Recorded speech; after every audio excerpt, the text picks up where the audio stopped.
नमस्कार। चलिए आज हम काल सर्प दोष के बारे में जानेंगे।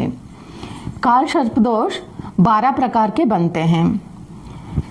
अगर राहु केतु के एक्सेस में कोई भी ग्रह, सभी ग्रह आ जाए तो उसे काल सर्प दोष कहते हैं। अगर एक भी ग्रह राहु के साथ केतु के साथ बैठ जाए तो उसे काल सर्प दोष नहीं मानते।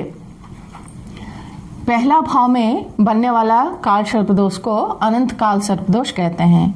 दूसरे भाव में कुलिक काल सर्प दोष, ये वासुकी काल सर्प दोष, यह शंखपाल काल सर्प दोष, यहाँ पद्म काल सर्प दोष, यहाँ महापद्म काल सर्प दोष, यहाँ तक्षक काल सर्प दोष, यहाँ कुलिक काल सर्प दोष, यहाँ शंखचूड़ काल सर्प दोष, यहाँ घातक काल सर्प दोष, यहाँ विषाक्त काल सर्प दोष, यहाँ शेषनाग काल सर्प दोष कहते हैं। यहाँ राहु बैठने से यहाँ केतु बैठेगा, फिर यहाँ राहु बैठने से यहाँ केतु, यहाँ राहु है तो फिर यहाँ केतु, यहाँ राहु बैठने से यहाँ वासुकी काल सर्प दोष बनेगा, यहाँ राहु बैठने से यहाँ शंखपाल काल सर्प दोष बनेगा। इस तरह हमें समझना है।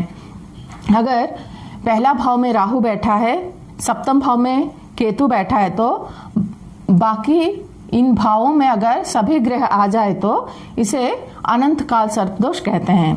अगर एक भी ग्रह यहाँ साथ में बैठ जाए, दूसरा ग्रह, नहीं तो एक दो ग्रह बाहर आ जाए इन भावों में, तो वहाँ काल सर्प दोष नहीं बनता। अगर इस भाव में राहु बैठे तो व्यक्ति के व्यक्तित्व को प्रभावित करता है और अशांति बहुत रहती है, और सामने में केतु है तो कंफ्यूजन पैदा करता है जीवन में। सेकंड भाव में अगर राहु बैठ जाए तो ये कुलिक काल सर्प दोष बनता है। यहाँ पैतृक संपत्ति के लिए संघर्ष करना पड़ता है और जो वाणी है व्यक्ति का उसमें थोड़ा कठोरता रहता है, लेकिन जब जैसा तब वैसा बात करते हैं। यहाँ पे अगर राहु बैठ जाए तो वासुकी काल सर्प दोष होता है।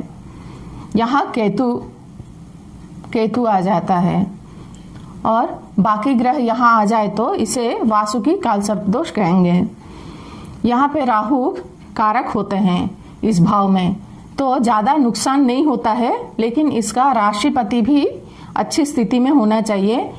इसमें पराक्रम देते हैं राहु, और संघर्ष भी अधिक होता है। अधिक संघर्ष से, पराक्रम से वो सब चीज अचीव कर सकता है। यहाँ शंखपाल काल सर्प दोष बनता है, राहु यहाँ पे, केतु यहाँ पे, बाकी ग्रह यहाँ आ जाने से। यहाँ पे जो राहु बैठने से जो दोष बनता है काल सर्प दोष, उससे क्या होता है कि जातक अपने जन्म स्थान से दूर रहता है, जॉब के सिलसिले में या बिजनेस के सिलसिले में बाहर ही रहता है, और माता को कष्ट होता है और घर का सुख नहीं मिल पाता, घर में कलह रहता है। यदि यहाँ का कारक चंद्रमा अगर शुभ स्थिति में है, उच्च राशि में है, मित्र राशि में है, तो उसका प्रभाव कम होता है। यहाँ पे अगर राहु बैठता है तो केतु यहाँ पे बैठेगा तो ये पद्म नामक काल सर्प दोष बनता है। यहाँ राहु स्थित होने से पंचम भाव का जो कारकत्व है उसमें थोड़ा कमी होता है, लेकिन अगर राहु स्थित हो जाए तो पढ़ाई में थोड़ा सा व्यवधान उत्पन्न हो सकता है, और लेकिन माइंड शार्प रहता है, ग्रास्पिंग पावर अच्छा रहता है जातक का, और संतान उत्पत्ति में डिले हो सकता है। यहाँ अगर राहु बैठ जाए तो यहाँ केतु बैठेगा, ये महापद्म काल सर्प दोष कहते हैं। यहाँ पे अगर राहु है तो शत्रु ज़्यादा होते हैं जीवन काल में, और शत्रुहंता भी होता है। शत्रु कोई विजय नहीं हो पाता उससे। फिर ये है राहु यहाँ पे और केतु यहाँ पे स्थित हो तो ये तक्षक काल सर्पदोष बनाता है। यहाँ बनने वाला जो काल सर्पदोष है उसमें क्या होता है कि मैरिड लाइफ में उतार चढ़ाव होता है, बिजनेस में भी उतार चढ़ाव होता है। लेकिन सप्तमेश और सप्तम का कारक जो शुक्र है उसका स्थिति अच्छा है तो उसका दुष्प्रभाव कम होता है। यहाँ पे अष्टम भाव में जो बनेगा राहु, यहाँ पे केतु जो काल सर्पदोष है, बाकी जो ग्रह यहाँ आ जाएंगे तो ये कर्कोटक काल सर्पदोष होता है। यहाँ देखिए अष्टम भाव में अगर राहु केतु बैठ जाए, यहाँ पे राहु यहाँ केतु, इसके मध्य में अगर सभी ग्रह आ जाएं तो ये कर्कोटक काल सर्पदोष बनता है। यहाँ पे स्थित राहु जातक को बुरे कर्मों में धन खर्च कराता है और खूंखार जानवरों से चोट पहुंचाता है।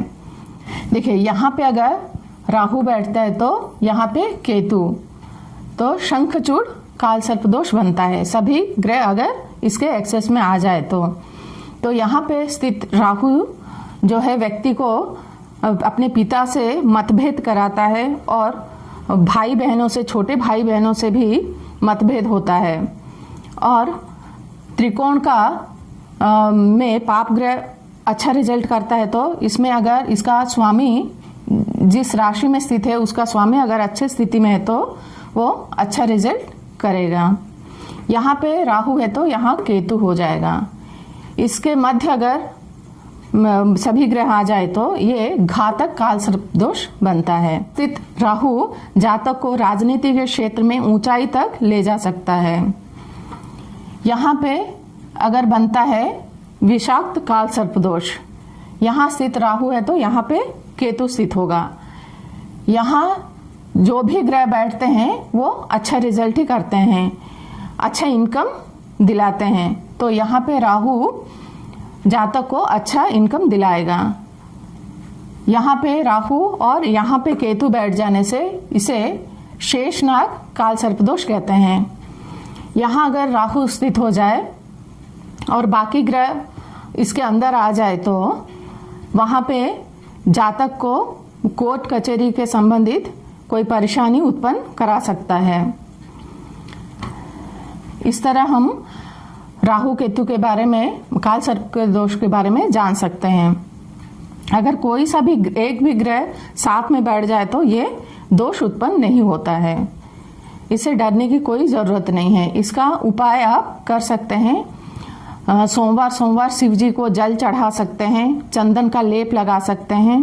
इसका पत्रिका में काल सर्पदोष बन रहा है और प्रॉब्लम्स क्रिएट हो रहा है तो उसे निजात पाने के लिए आप जटा वाला नारियल अपने सिर से 7 बार घुमा के राहु का जो नक्षत्र है, आद्रा नक्षत्र, स्वाति नक्षत्र, शतभिषा नक्षत्र, इन तीनों नक्षत्रों में कभी भी आप वो उपाय कर सकते हैं, जल में प्रभावित कर सकते हो। जटा वाला नारियल 7 बार अपने से घुमा के सिर से।